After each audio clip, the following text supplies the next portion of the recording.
베드로가 믿음의 형제 자매들에게 오늘 보낸 편지의 가장 첫 번째 시작 부분을 우리가 읽었습니다.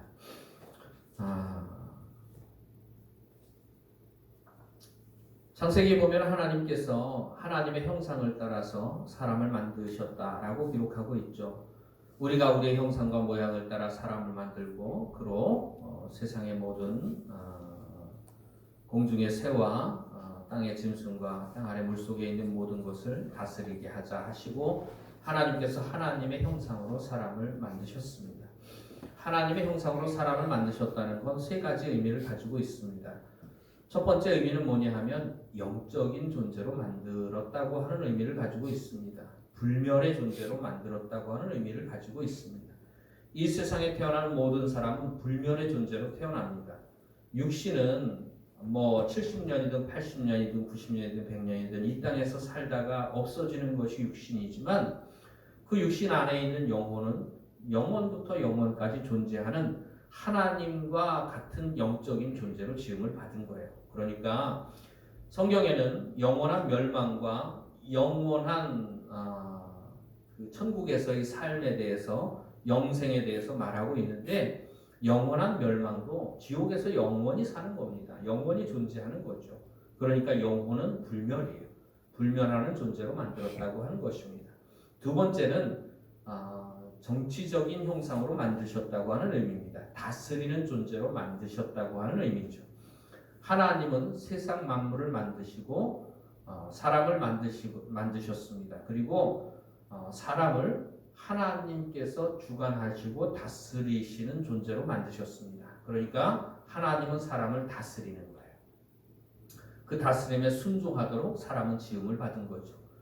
그 형상을 따라서 마치 사람이 하나님께 순종하듯이 세상 모든 만물은 사람에게 순종하는 것을 하나님께서 질서로 만들어 놓으시고 세상에 있는 모든 만물을 다스리는 존재로 만들어 놓으신 거죠. 그게 하나님의 정치적인 형상으로 만드셨다라고 하는 겁니다. 세 번째로 가장 중요한 내용인데요. 하나님의 형상대로 만드셨다고 하는 것의 세 번째 내용은 뭐냐면 도덕적 형상으로 만드셨다는 뜻입니다. 도덕적 형상으로 만드셨다는 뜻은 거룩한 존재로 만드셨다는 뜻이에요. 하나님께서 거룩하신 것처럼 우리도 거룩한 존재로 만드셨다고 하는 것이죠. 그렇게 해서 사람은 거룩한 존재로 이 세상에 지음을 받은 것이죠. 하나님의 다스림을 받으면서 거룩하게 인생을 살도록 하나님께서 만들어 주셨는데 하나님의 다스림에서 벗어나는 것이 죄입니다. 그리고 마귀의 다스림 가운데로 들어가는 것이 죄죠. 하나님의 말씀에 순종하며 살아야 되는데 마귀의 말을 듣고 마귀의 말에 순종하면서 사는 것이 죄고 그것이 거룩함을 잃어버리는 것입니다. 그렇게 거룩함을 잃어버린 존재가 영적으로 타락한 존재죠. 원죄 아래에 있는 존재입니다. 그렇게 타락한 존재를 결국엔 그 죄 때문에 타락하고 부패하고 하나님의 말씀에 불순종한 죄 때문에 영원히 멸망받고 영원히 지옥의 형벌을 받아야 되는 인생인데 하나님께서는 우리를 불쌍히 여기시고 사랑해 주셨죠. 그래서 예수 그리스도를 이 땅에 보내주셨습니다. 그가 십자가에서 세상 모든 사람들의 죄를 대신하여 담당해 주심으로 말미암아 누구든지 예수 그리스도를 믿기만 하면 값없이 구원을 받게 해 주신 것입니다. 우리 모두는 다 그렇게 하나님께서 값없이 베푸신 은혜를 믿음으로 말미암아 값없이 구원받은 사람들인 줄로 압니다. 그렇게 구원받은 은혜를 가진 사람들, 바로 그런 사람들을 오늘 우리가 읽은 말씀에서 보면은 나그네라는 말로 표현을 합니다. 예수 그리스도의 사도 베드로는 본도, 갈라디아, 갑바도기아, 아시아와 비두니아에 흩어진 나그네라고 말을 합니다. 예수 믿고 구원받으면 우리 마음속에 소망이 생기는데 어떤 소망이 생기느냐 하면 저 천국에 대한 소망이 생깁니다. 내가 이 땅에 살다가 믿음 가지고 이 땅에 살다가 이 땅을 떠나면 내가 천국에서 하나님과 함께 살 것이다 라고 하는 천국의 소망을 가지고 살아가게 되는 것이죠. 우리는 이 땅에서 영원히 사는 존재가 아닙니다. 이 땅을 떠나면 천국의 삶을 살도록 우리가 구원받은 존재들인 것이죠. 그러므로 우리가 이 땅에 사는 동안에 가져야 되는 마음이 뭐냐 하면 나그네처럼 행인처럼 이 땅에서 살라고 사도 베드로는 우리에게 말하고 있는 것입니다. 이 말은 무슨 뜻이냐면 곧 떠날 것처럼 인생을 살라고 하는 거예요. 우리의 인생은 오늘이든 내일이든 주님이 부르시면 가야 되는 거고, 믿음으로 구원받은 사람은 이 땅을 떠나는 그날이 영원한 본향에 돌아가는 날인 줄로 압니다. 내 아버지가 계신 저 천국에 들어가는 날인 줄로 압니다. 그날을 날마다 손꼽아 기다리면서 사는 사람들, 그런 사람들이 진정으로 예수 믿고 구원받은 사람이죠. 그런 사람들은 이 땅에 소망을 두지 않습니다. 비가 너무 많이 와가지고 또 뚝이 무너지고 밭이 잠기고 농작물들이 망가지고 하면서 참 마음 한구석으로 아픈 마음이 있어요. 그래서 참 1년 농사가 헛수고가 되는 건 아닌가 하는 생각도 들고 또 걱정도 되고 염려도 됩니다. 장로님이 그렇게 한번 말씀을 하셨다는 얘기를 제가 건네 들었습니다. 너무 비가 많이 와서 과일도 잘 안 자라고 수확도 시원치 않으니까 빨리 3월이 와가지고 빨리 새로운 농사를 시작했으면 좋겠다 하는 말씀을 하셨다는 얘기를 제가 건네 들었습니다. 얼마나 속이 상하면 그런 말씀을 하셨겠습니까? 많은 그런 모든 것들이 우리의 마음을 아프게 하고 또 우리를 힘들게 하고 어렵게 하지만 우리는 이 땅에서 나그네임을 분명히 기억할 수 있기를 바랍니다. 이 땅에서 우리가 얻고 누리는 것은 잠시 잠깐이에요. 힘들어도 잠시 잠깐이면 지나가는 거고 또 부요해도 잠시 잠깐이면 지나가는 거예요.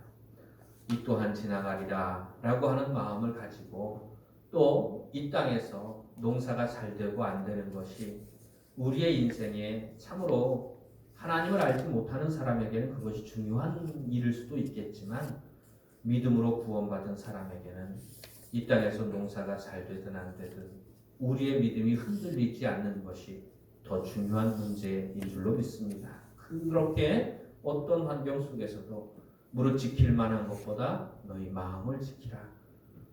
생명의 근원이 이에서 남이니라.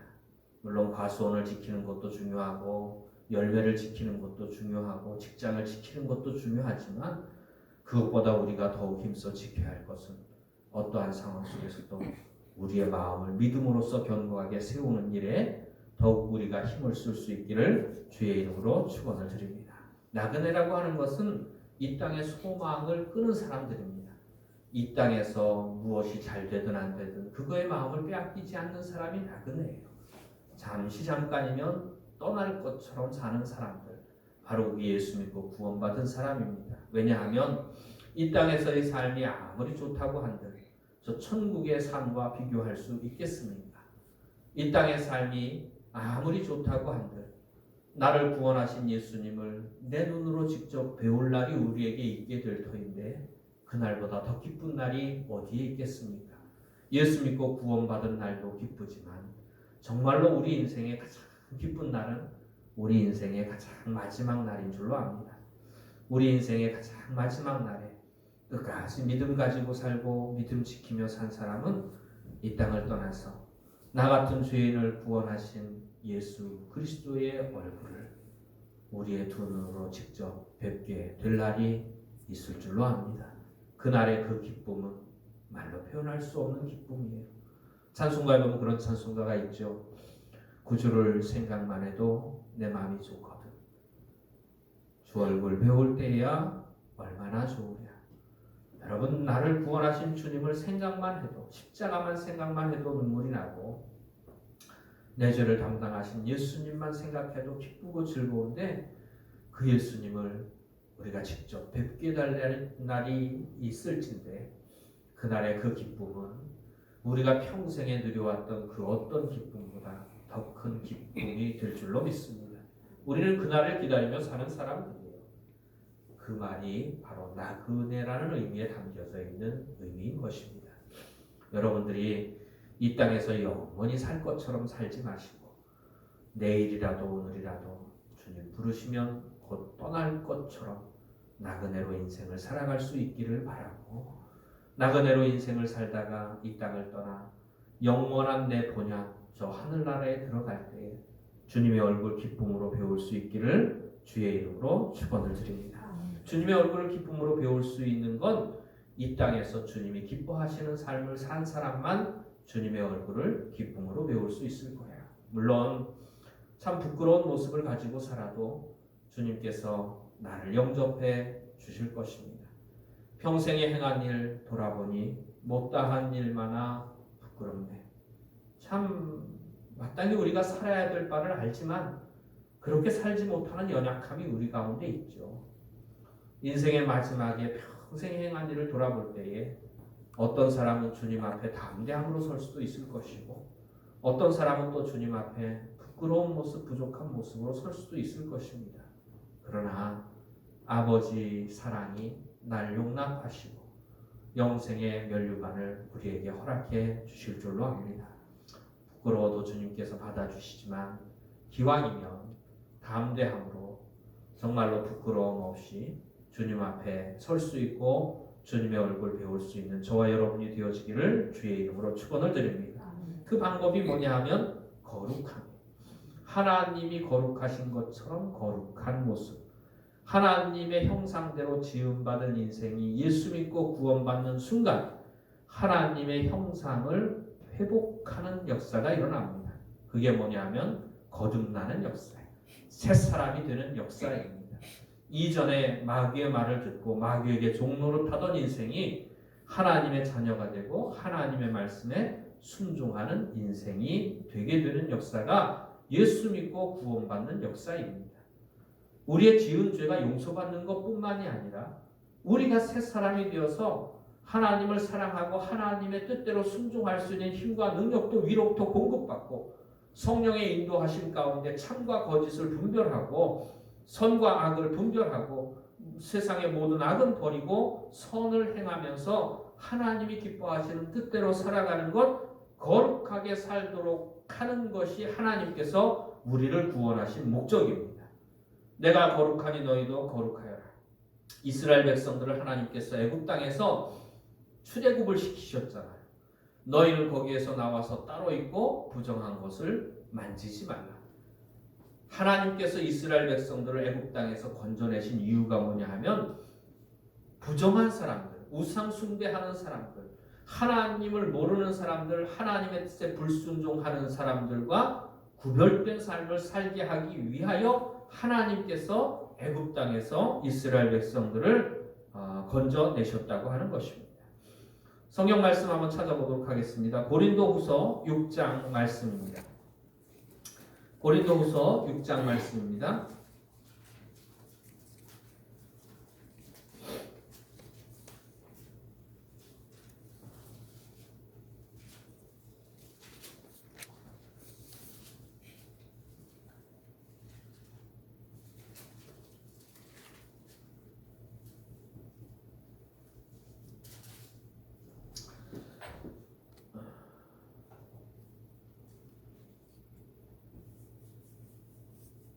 고린도후서 6장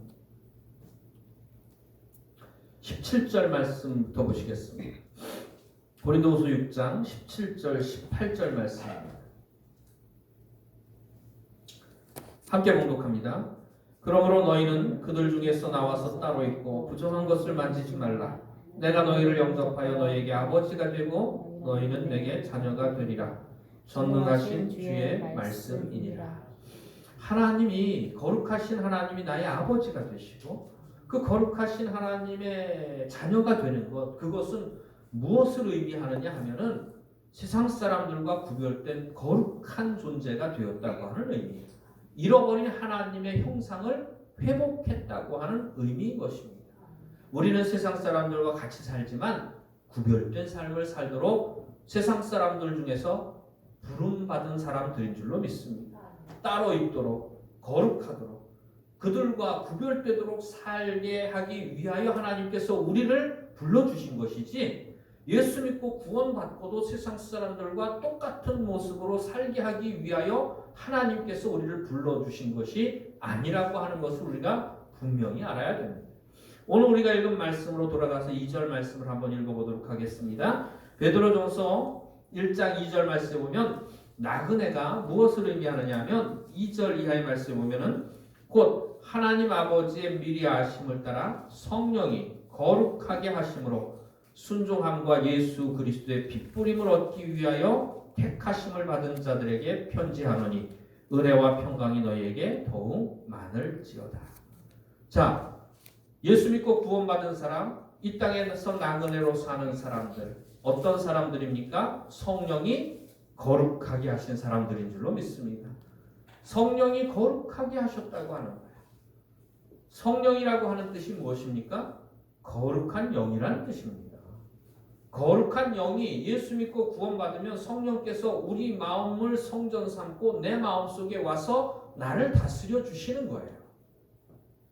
내 마음에 감동을 주시고 깨달음을 주시고 하나님이 기뻐하시는 뜻을 분명히 분별할 수 있는 영적인 지혜를 허락해 주심으로 말미암아 무엇을 버려야 할지, 무엇을 취해야 할지, 어떤 길로 걸어가야 할지, 어떤 말을 해야 할지, 어떤 사람을 만나야 할지, 어떤 일에 힘써야 할지 거룩한 성령께서 가르쳐 주시는 모든 일들이 다 거룩한 일들인 줄로 압니다.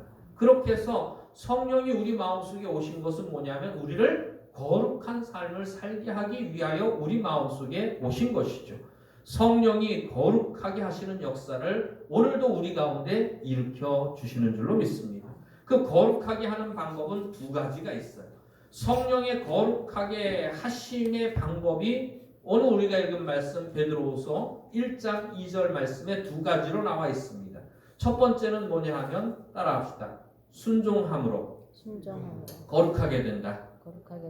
순종함으로 거룩하게 되는 거예요. 성령의 거룩하게 하심으로 순종함과 2절에 나와 있죠. 순종함과 예수 그리스도의 핏부림을 얻기 위하여 거룩하게 하는 방법 첫째 순종입니다. 하나님의 말씀에 일치한 삶을 사는 것이 거룩입니다. 하나님의 말씀으로부터 벗어난 것이 죄입니다. 하나님의 말씀을 어기는 것이 죄입니다. 그러나 하나님의 말씀에 순종하는 것이 거룩함입니다. 그렇게 하나님의 말씀에 순종함으로 우리들이 거룩하게 되는 거예요. 예수 믿고 구원받은 그 순간부터 성령께서 나를 다스려 주시고 성령의 인도하심 따라 살면 우리의 모든 행실, 겉으로 나타나는 행실뿐만 아니라 우리의 마음속의 모든 생각까지 거룩한 생각으로 가득하게 하나님께서 채워주실 줄로 믿습니다. 그렇게 성령의 인도하심을 따라 사는 삶이 하나님의 말씀에 순종하며 사는 삶이 그렇게 순종함으로 말미암아 거룩하게 되는 거예요. 그런데 예수 믿고 구원받은 우리들의 모습을 보십시오. 순종함으로 거룩하게 사는 사람을 찾아보기가 참 힘듭니다. 물론 순종할 때도 있지만 순종하지 못할 때도 있죠. 거룩할 때도 있지만 거룩하지 못할 때도 있습니다. 말씀대로 살지만 말씀대로 살지 못할 때도 있습니다. 우리가 연약함과 우리의 미련함과 어리석음 때문에 하나님의 말씀대로 살고 싶어도 살지 못하는 문제점들을 우리들이 가지고 있는 것을 보게 됩니다. 사도 바울은 로마서 7장 맨 마지막에 이것을 자기 자신의 인생에서 체험을 하고 참으로 탄식하면서 고백을 합니다. 오호라 나는 곤고한 사람이로다. 누가 이 사망의 몸에서 나를 건져내랴. 그런즉 내가 마음으로는 하나님의 법을 육신으로는 사람의 법을 따른다. 여러분 우리들이 참으로 하나님의 뜻대로 살고 싶지 않은 사람이 누가 있겠습니까? 예수 믿고 구원받은 사람이라면 누구나 하나님의 뜻대로 다 살고 싶죠. 그런데 내 마음속에 하나님의 뜻대로 살고 싶지 않은 마음도 동시에 가지고 있는 것을 보게 됩니다. 말하자면 두 마음이 있는 거예요. 예수 믿고 우리가 변했습니까? 안 변했습니까? 대답이 없으시네. 예수 믿고 변했습니까? 안 변했습니까? 예수 믿고 우리는 변했습니다. 예수 믿고 구원받으면 새 사람이 된다고 성경은 말하고 있죠. 그런즉 누구든지 그리스도 안에 있으면 새로운 피조물이라. 이전 것은 지나갔으니 보라 새 것이 되었도다. 예수 믿고 구원받은 사람은 분명히 변한 사람입니다. 그런데 문제가 뭐냐 하면 다 변했습니까? 조금 변했습니까? 변하긴 변했는데 다 변해야 마땅한데 변한 부분도 있고 변하지 않은 부분도 있어요. 그러니까 예수 믿고 변한 삶을 살기도 하고 변화되지 못한 삶을 살기도 해요. 어떤 것은 버렸지만 어떤 것은 버리지 못한 것도 있습니다. 어떤 것은 하나님의 말씀에 순종하지만 어떤 것은 하나님의 말씀에 순종하지 못하는 일도 있어요. 예수 믿기 전에는 어떠했습니까? 우리의 모든 생각이 하나님에 대적하는 생각입니다. 우리의 모든 삶이 하나님의 말씀을 거역하는 삶입니다. 이게 전적인 타락과 전적인 부패 가운데 있는 존재의 모습이에요. 원죄 아래에 있는 존재의 모습입니다. 그러나 예수 믿고 구원받으면 우리가 변화되는 것이 확실합니다. 누구든지 그리스도 안에 있으면 새롭게 되는 것이 확실하죠. 문제는 뭐냐 하면 변하기는 변했는데 다 변하지 못한 것이 문제죠. 머리부터 발끝까지 온전히 내 마음 전체가 다 변화되고 그렇게 하나님의 말씀에 온전히 순종함으로 거룩하게 되어야 마땅한데 변하지 않은 나의 모습 때문에 하나님의 마음을 아프게 만들 때도 있고 죄 가운데 빠지고 불순종하고 내 뜻대로 내 고집대로 행할 때도 있습니다. 그것 때문에 우리들이 하나님 앞에 거룩한 모습으로 서지 못하는 거예요. 그러면 두 번째로 거룩함을 유지하는 비결의 두 번째가 뭐냐 하면 씻음으로 거룩하게 되는 것입니다.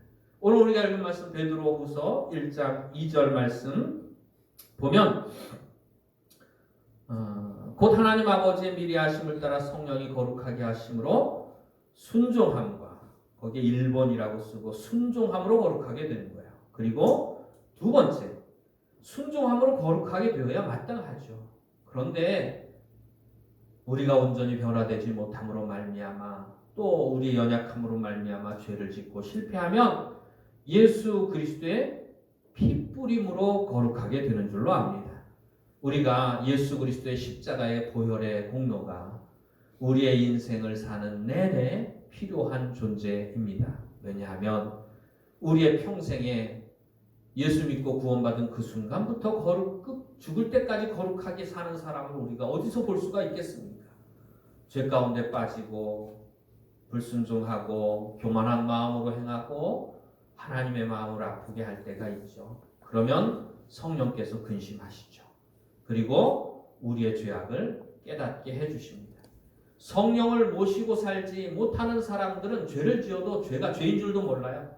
죄를 깨닫지도 못합니다. 죄를 아파하지도 않습니다. 회개치도 않습니다. 완악한 심령을 가지고 내가 뭘 잘못했느냐고 그렇게 인생을 죄 가운데 계속해서 살아가요. 그러나 거룩한 성령을 내 안에 모시고 사는 사람은 죄를 지을 때마다 성령께서 깨닫게 해주십니다. 우리는 밝은 빛 가운데 사는 사람과 마찬가지.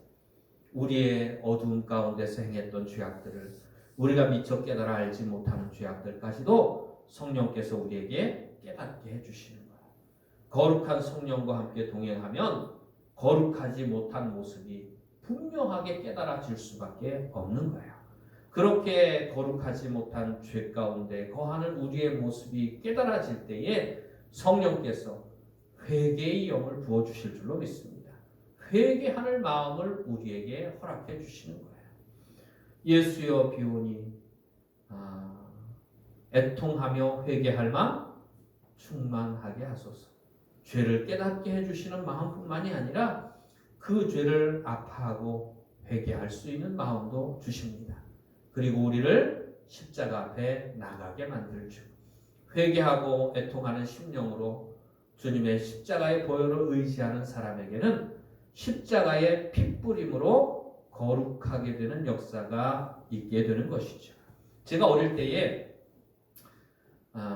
토요일만 되면 아버지가 제 남동생하고 저랑 2살 차이인데 남동생하고 저하고 토요일만 되면 하는 아주 주례 행사가 있습니다. 그게 뭐냐면 토요일마다 아버지를 따라서 목욕탕에를 갔어요. 예전에는 집에서 씻는 것이 참 힘들잖아요. 그러니까는 주말마다 목욕탕에를 데려갑니다. 그러면 목욕탕에 가기가 참 싫어요. 왜냐하면 목욕탕에 가면 초벌로 한번 씻기고 나잖아요. 그러면 둘 다 뜨거운 탕 속에 들어갑니다. 들어가라 그래요. 그러면 어릴 때 그 뜨거운 탕이 얼마나 힘든지요. 뜨거운 탕 속에 들어가서 막 그냥 꼼지락거리고 꿈틀거리고 나오고 싶어 하면 아버지가 거기 있어. 그리고 못 나오게 합니다. 그러면 그 뜨거운 물에서 계속해서 있는 거예요. 때를 불리느라고 있는 거예요. 그러면 한 명을 불러냅니다. 그 중에 한 명을 불러내요. 그 뜨거운 물 속에 있다가 나가면 얼마나 좋은지. 그러면 엎드리라 그럽니다. 그러면 엎드리면 뒷판을 밀어요.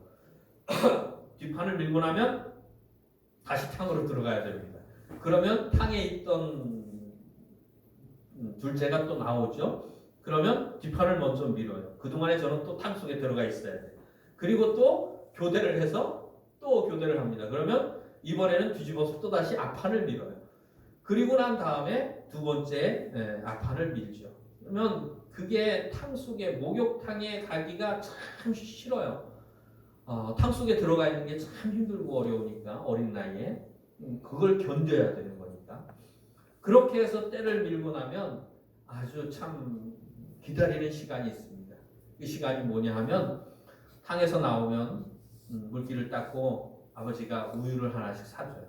예전에는 그 우유가 비닐팩으로 된 삼각으로 된 그러니까 사각형이죠. 세 면이 삼각으로 되어 있고 아래 또 삼각으로 되어 있는 그 비닐팩이 있습니다. 그 비닐팩으로 된 우유를 그것도 초코 우유를 하나씩 사주세요. 그러면 그거를 아주 목욕탕에 뜨거운 목욕탕에 있다가 나와가지고 씻고 그 우유 하나 마시는 게 얼마나 시원하고 후련한지. 그러면서 가기는 참 싫은데 갔다 오면 속이 후련하고 시원했던 그런 기억이 있습니다. 네, 우리가 예수 그리스도의 십자가의 공로로 말미암아 우리의 평생에 지은 모든 죄가 다 씻김받고 용서받고 구원받는 그런 은혜를 우리가 입은 사람들입니다. 그걸 대속이라고 표현을 하죠. 근데 대속은 아는데 사람들이 속죄는 잘 모르는 것 같아요. 속죄는 뭐냐 하면 예수 믿고 구원받고 평생의 모든 죄가 씻김받은 사람도 구원받고도 이 땅에서 우리들이 살아가는 동안에 마귀가 우리를 가만히 내버려 두지는 않습니다. 천국 갈 때까지, 이 땅을 떠날 때까지 우리를 죄를 짓도록 유혹을 하고 괴롭힙니다. 시험을 합니다. 때로는 그 시험에 넘어져서 죄를 짓기도 하고 또 유혹에 넘어가기도 하고 그렇죠. 그러면 우리의 몸이 아니라 우리의 영혼이 더러워지는 거예요. 영혼이 더러워진 건 피로 씻어내야 합니다. 마치 육신의 더러움은 비누로 씻어내듯이 우리의 영혼의 더러움은 예수 믿고 구원받고도 날마다 짓는 죄를 씻는 속죄의 삶이 우리에게 있어야 하는 거죠. 그러니까 날마다 씻어서 거룩하게 하는 게 두 번째 방법입니다. 그러니까 순종하여 거룩해 하든지 순종치 못하면 예수 그리스도의 피로 씻어서 거룩하게 하든지 둘 중에 하나로 어떻게 하든지 우리가 거룩하게 살도록 성령께서는 성령의 거룩하게 하시는 역사를 우리에게 허락해 주시는 거예요. 예수님께서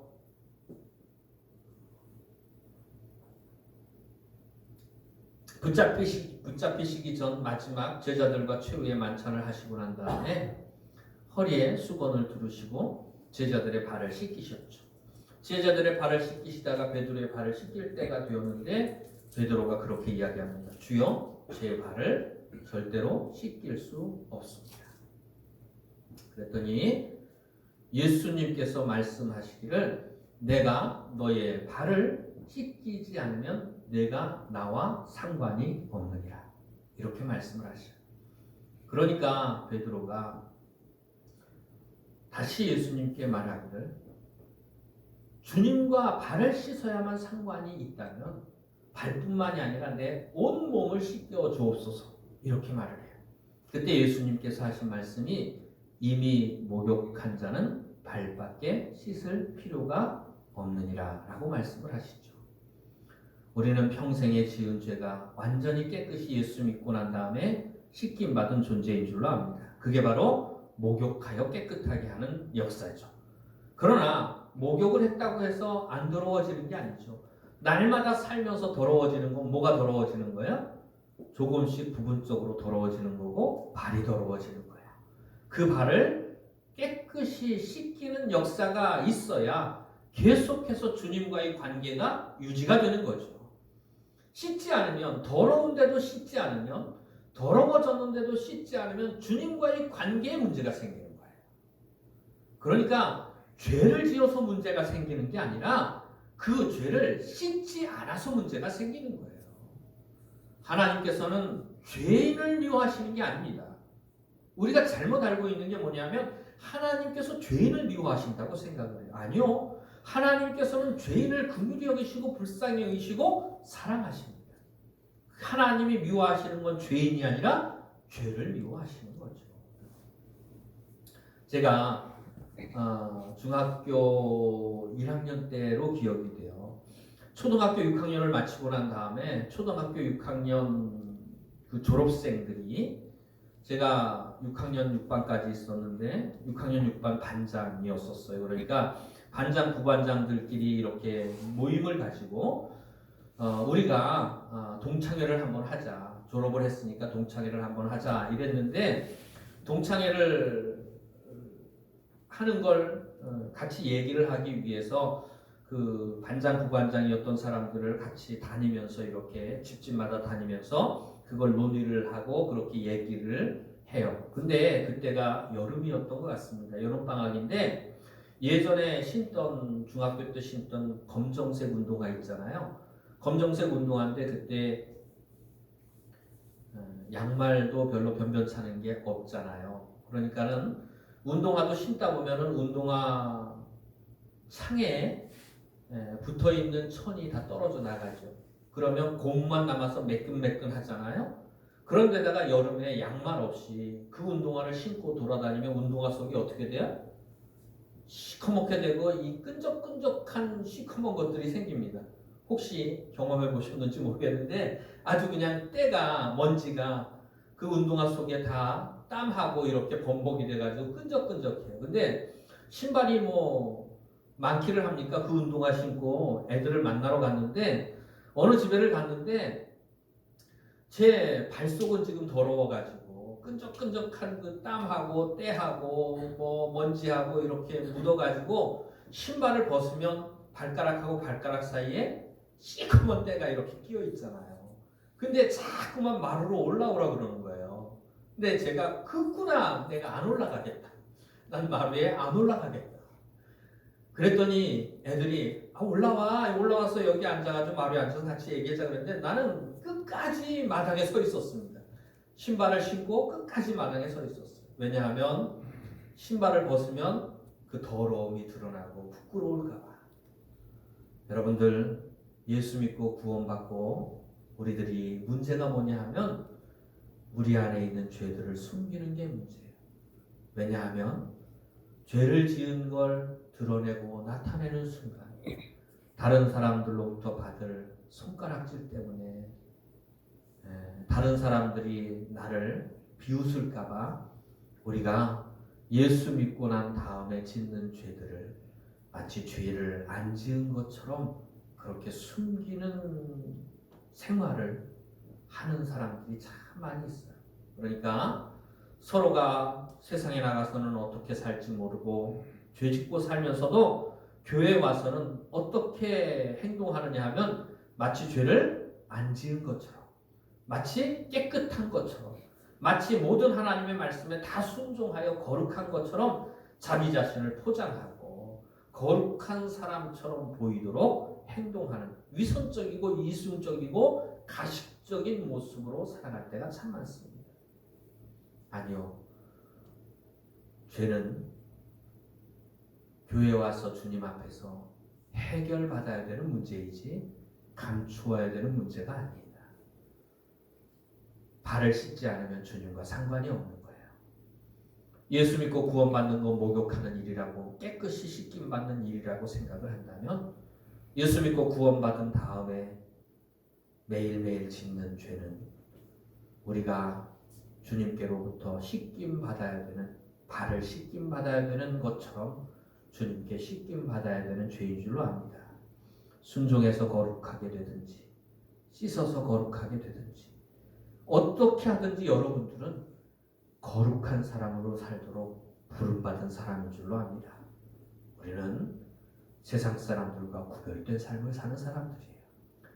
하나님의 말씀에 순종해서 거룩하게 살도록 부름받은 사람임과 아울러 또한 혹 그렇게 살지 못했을지라도 날마다 짓는 죄들을 예수 그리스도의 십자가의 피로 씻어 거룩하게 살도록 부름받은 존재들인 것을 기억할 수 있기를 바랍니다.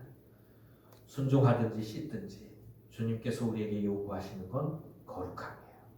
많은 사람들이 신앙생활을 하면서 날마다 짓는 죄들을 아파할 줄도 모르고 회개할 줄도 모르고 씻을 줄도 모르니 우리의 영혼은 더러워질 대로 더러워지고 하나님과의 관계는 멀어질 대로 멀어졌으면서도 그 문제의 심각성을 깨달아 알지 못하고 내가 예수 믿고 구원받았으니 상관없다고 하는 그런 잘못된 모습으로 우리가 사는 사람들이 되지 마시기를 바랍니다. 내가 내 발을 씻지 않으면 내가 나와 상관이 없느니라. 주님, 그렇다면 내 발뿐만이 아니라 내 온몸을 씻어 주옵소서. 이미 목욕한 사람은 발밖에 씻을 필요가 없느니라. 날마다 더러운 죄들을 깨끗이 씻어 거룩하게 할 뿐만 아니라 하나님 앞에 우리가 기도하고 간구하기는 진정으로 하나님의 말씀에 온전히 순종하는 사람으로 변화되어서 순종으로 거룩한 삶을 살아갈 수 있는 저와 여러분이 되어지기를 주의 이름으로 축원을 드립니다. 어쨌든 우리는 거룩하도록 부름받은 사람들인 줄로 믿습니다. 옆에 사람에게 순종하든지 씻든지 거룩한 사람으로 사시기를 바랍니다. 순종하든지 씻든지 거룩한 사람으로 우리의 평생을 살다가 주님 앞에 거룩한 모습으로 설 수 있는 저와 여러분이 되어지기를 주의 이름으로 축원을 드립니다. 기도드리시겠습니다.